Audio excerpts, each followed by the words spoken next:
I want to talk about the issue of workers' compensation legislation, which exists in every territory and province across Canada.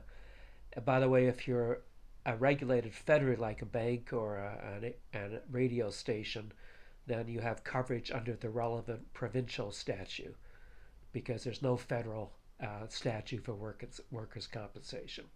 But let's break this down generally. So the big issue is that the purpose of workers' compensation legislation is to give the right of a worker who's injured in the course of his or her employment compensation without having to show fault on the part of the employer. So if there's a workplace accident, the employee does not have to show some type of negligence against the employer. The employee just has to show, hey, I was at work, I was injured, and I can't work any longer. I need to be off work. I need to have workers' compensation.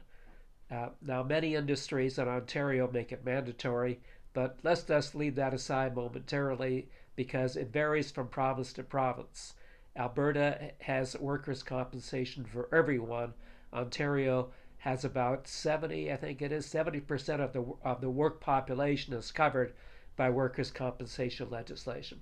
So the basic scheme of the legislation is workplace injury.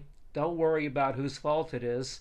We're going to pay you a certain percentage of your net income, which is usually 85%, and you're going to get that for as long as you're not able to work. So that's the basic scheme of the legislation.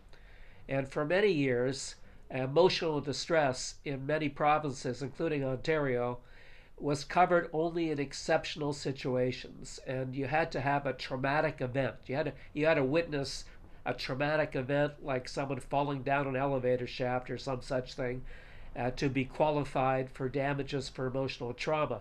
Now that changed about 7 or 8 years ago, and the test became much less emphatic. So if you do suffer a workplace trauma and you suffer emotionally, then you're also eligible for workers' compensation.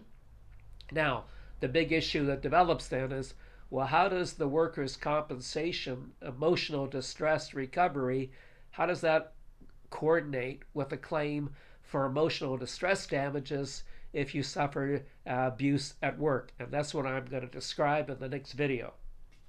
So stay tuned.